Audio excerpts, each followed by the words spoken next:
যাদের নাম ডিলিট হয়ে গেছে ভোটার কার্ডের ফাইনাল লিস্ট থেকে, তারা এই ফর্মটা কিভাবে ফিল আপ করবেন। তো এটা বাংলা ফর্ম ইংলিশ ফর্ম দুটোই আছে। তো আমি আপনাদেরকে প্রথমে বাংলা ফর্মটা ফিল আপ করে দেখাবো, তারপরে ইংলিশ ফর্মটা ফিল আপ করে দেখাবো। তো বন্ধুরা দেখুন বাংলা ফর্মটা কিভাবে প্রথমে ফিল আপ করবেন। দেখুন লেখা আছে মাননীয় জেলা নির্বাচন আধিকারিক ডিইও। তো ডিইও কে এটা আবেদন করা হচ্ছে বন্ধুরা, আবেদন বলতে অ্যাপিল করা হচ্ছে। তাহলে দেখুন বন্ধুরা প্রথমেই লেখা আছে যে আপনার কোন জেলা, আপনার যেই জেলাতে সেই জেলাটা এখানে লিখে দেবেন। তো আমি যেটা বলতে চাইছি বন্ধুরা, এটা আপনারা ইংলিশে ফিল আপ করবেন। ঠিক আছে বন্ধুরা, ইংলিশে ফিল আপ করবেন, তাহলে বুঝতে সুবিধা হবে। কারণ কিছু কিছু লেখা আছে যেগুলো ইংলিশে লিখতে হচ্ছে, তাহলে পুরোটাই আপনারা ইংলিশে এটা লিখতে পারেন, কোনো অসুবিধা নেই। ধরুন বন্ধুরা আপনার নাম হচ্ছে তপন দাস, তাহলে এখানে আপনার প্রথমে এখানে নামটা লিখবেন। ঠিক আছে বন্ধুরা, তপন দাস। ধরুন আপনার নাম হচ্ছে তপন দাস। তো এইখানে যে লাইনটা আছে এটা এমনি দেওয়া আছে, মানে স্ট্রাকচারটা আলাদা করার জন্য, ডিজাইন করার জন্য এই লাইনটা আছে। এখানে কিছু লেখার দরকার নেই। প্রথমে আপনার নাম হবে, তারপরে এখানে দেখুন যদি আপনার পিতার নাম হয় তো পিতার নাম দেবেন। ভোটার কার্ডে যদি আপনার পিতার নাম দেওয়া থাকে তো পিতার নাম লিখবেন। যদি এটা কোনো বউ বা মহিলা ফিল আপ করে তাহলে সে নিজের স্বামীর নাম লিখবে, তখন এটা বাদ যাবে, তখন স্বামীর নামটা ঠিকঠাক থাকবে। আর পিতা মাতাটা কেটে দেবেন তখন। যদি এখানে কেউ বউ ফিল আপ করে, যেহেতু এটা একটা ছেলে ফিল আপ করছে, তাহলে এখানে তার বাবার নাম হবে। তো বাবার নাম ধরুন তার তরুণ দাস। ঠিক আছে বন্ধুরা, তো সে এইভাবে তরুণ দাস লিখে দেবে। পারলে আপনারা পুরোটাই ক্যাপিটাল লেটার লিখতে পারেন, অসুবিধা নেই। আর স্মল লেটার ক্যাপিটাল লেটার দুটো মিলিয়েও আপনারা লিখতে পারেন। ধরুন আপনার ঠিকানা হচ্ছে বন্ধুরা যে ওয়ার্ড নাম্বার 2 আরামবাগ হুগলি। আপনারা এখানে আপনার ঠিকানাটা এইভাবে লিখে দেবেন যে আপনার ঠিকানাটা হচ্ছে এরকম। ঠিক আছে বন্ধুরা, এরপরে দেখুন বন্ধুরা এইখানে প্রথমেই চাইছে এপিক নাম্বার। এপিক নাম্বার বলতে ভোটার কার্ড নাম্বার। আপনার যেটা ভোটার কার্ড নাম্বার আছে সেটাই এপিক নাম্বার। ঠিক আছে বন্ধুরা, তো আপনার যে ভোটার কার্ড নাম্বারটা আছে সেই ভোটার কার্ড নাম্বারটা আপনারা এখানে দেখে দেখে লিখে দেবেন। ঠিক আছে বন্ধুরা, এই যে এইখানে আরেকবার চেয়েছে যে আপনার ভোটার আইডি কার্ড নম্বর। আপনার ভোটার কার্ড নাম্বার মানে epic number, epic number voter card number একই জিনিস। তাহলে এখানেও ঠিক এরকমভাবে এটাকে লিখে দেবেন। ঠিক আছে বন্ধুরা, তারপরে দেখুন এখানে লেখা আছে বিধানসভা কেন্দ্রের নম্বর। তো আপনার বিধানসভা কেন্দ্রের নম্বর যেটা এখন আছে সেটা লিখবেন। 2002 সালে যেটা ছিল সেটা লেখার দরকার নেই, এখন যেটা আছে সেটা লিখবেন। এখন যদি 200 হয় তো 200 লিখবেন। আর বিধানসভা কেন্দ্রের নাম, যদি এইখানে যেটা কেন্দ্র হবে সেই বিধানসভা কেন্দ্রটার নাম কি সেটা লিখবেন এখানে। ঠিক আছে বন্ধুরা, এটার নাম হবে, এটার নাম্বার হবে। তো আরামবাগ 200। তারপর পার্ট নাম্বার, আপনার ভোটার কার্ডটা কত নম্বর পার্টে ছিল। ঠিক আছে বন্ধুরা, আপনার ভোটার কার্ডটা ধরুন 126 নম্বর পার্টে ছিল। তারপরে দেখবেন এইখানে যে সিরিয়াল নাম্বারটা বলছে, এখন তো আপনার ভোটার কার্ডটা ডিলিট হয়ে গেছে, তো আপনি এই সিরিয়াল নাম্বারটা কোথা থেকে পাবেন। তো এই সিরিয়াল নাম্বারটা আপনারা পাবেন খসড়া লিস্ট থেকে। দেখবেন বন্ধুরা খসড়া লিস্টে আপনার নামটা অবশ্যই আছে। খসড়া লিস্ট বলতে কত তারিখে প্রকাশ হয়েছিল, 16 ডিসেম্বর 2025 তারিখে খসড়া লিস্ট প্রকাশিত হয়েছিল। তো সেখান থেকে আপনারা ইজিলি এটা পেয়ে যাবেন। ঠিক আছে বন্ধুরা, একটু ভালো করে চেক করে দেখবেন, পেয়ে যাবেন। যদি না পান আরও উপায় আছে। ধরুন আপনারা পাচ্ছেন না, আপনার তো এখন ডিলিট হয়ে গেছে, তাহলে এটা পাওয়ার উপায় হচ্ছে আপনার তো বাড়িতে এনুমারেশন ফর্ম এসেছিলো, ওই ফর্মে দেখবেন সিরিয়াল নাম্বার আছে আপনার। তো ওই সিরিয়াল নাম্বার দিয়ে আপনাকে খসড়া লিস্টটা ডাউনলোড করে খুঁজতে হবে। খসড়া লিস্টে যে লিস্টটা ছিল সেটা দেখবেন একটু আপনার হালকা চেঞ্জ হয়েছে। ঠিক আছে বন্ধুরা, তো এইখানে যেটা লিখতে হবে সেটা খসড়া লিস্টের সিরিয়াল নাম্বারটা লিখতে হবে। ধরুন আপনার খসড়া লিস্টের সিরিয়াল নাম্বার এখন 230 আছে। ঠিক আছে বন্ধুরা, তাহলে খসড়া লিস্টটা দেখে এটা ফিল আপ করবেন। তারপর দেখুন বন্ধুরা যে এইটা আর কিছু ফিল আপ করার দরকার নেই। এখানে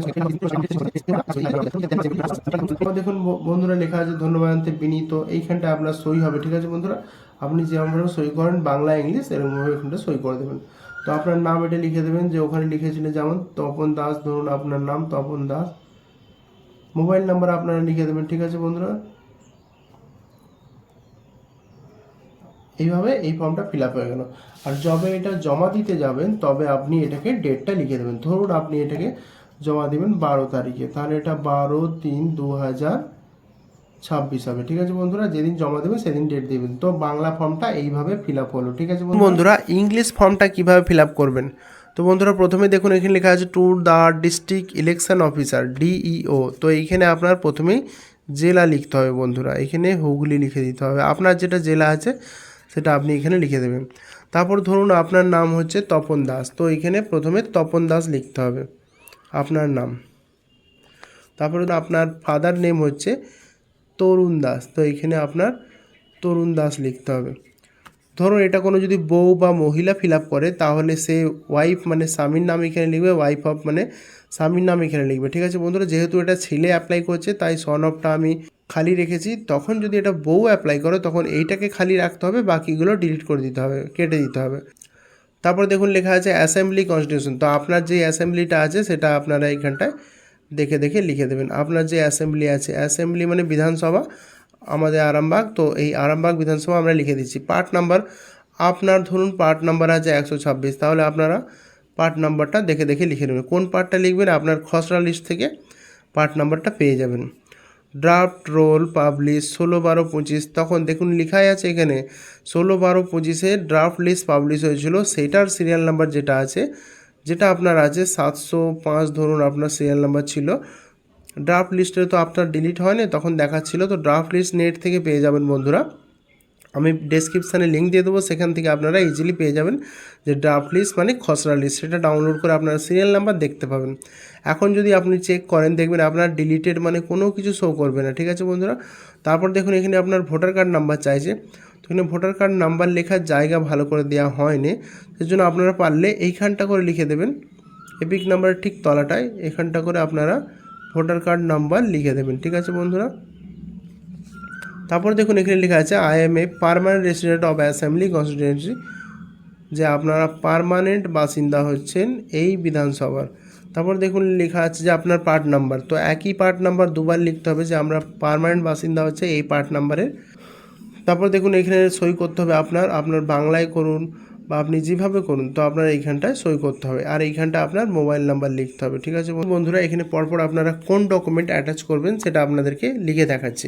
সবার প্রথমে দেখুন লেখা আছে self attested copy of enumeration form.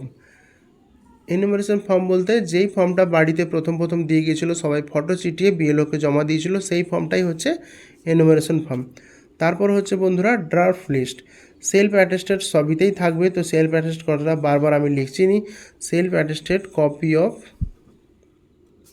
Draft list যেখানটায় আপনার নাম আছে সেই পাতার প্রিন্ট আউট করবেন। তারপর self attested copy of final list. ঠিক আছে বন্ধুরা, তারপর হচ্ছে self attested copy of Aadhaar card, এরকম করে লিখবেন self attested copy of voter card. তারপর যদি আপনার 2002 সালের থাকে লিস্ট, তো 2 সালের লিখে দেবেন।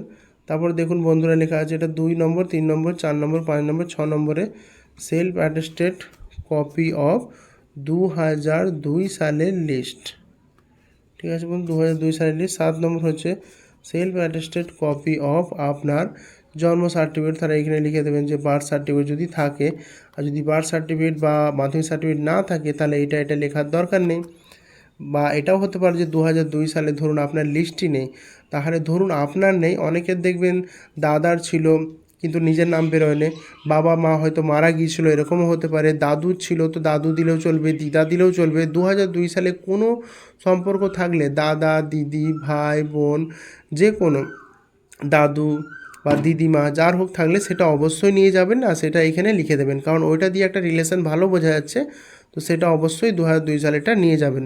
যার হোক নিয়ারেস্ট রিলেশন থাকবে, সেটা দূরের কেউ নয়, বন্ধু বান্ধব হলে চলবে না, 2002 সালের নিজের সম্পর্কের। ঠিক আছে বন্ধুরা, তারপরে দেখুন এর সাথে আপনি পারলে পুরনো দলিল নিয়ে যেতে পারেন, যাদের 2002 সালের লিস্ট নেই, ঠিক আছে, জন্ম সার্টিফিকেট নেই, তাদের ডোমিসিয়াল সার্টিফিকেট নিয়ে যাবেন। তো এটাও হবে বন্ধুরা self attested copy of domicile certificate দেখবেন এসডিও অফিস থেকে ইস্যু করেছে অনেকে, ওটা অনেকের কাছেই আছে, তো ওটা নিয়ে যাবেন। অ্যাটেস্টেড কপি অফ আপনাদের যে এক্সট্রা ডকুমেন্টস, যেগুলো ধরুন দলিল, পুরনো দলিল, ওল্ড দলিল, তাহলে এটা হবে দলিল সেলফ অ্যাটেস্টেড কপি অফ দলিল। এরকমভাবে এক্সট্রা কোনো পুরনো ডকুমেন্ট থাকলে সেটা নিয়ে যাবেন, ওটাকে প্রত্যেকটাই জেরক্স করে সেলফ অ্যাটেস্টেড করে নিয়ে যাবেন।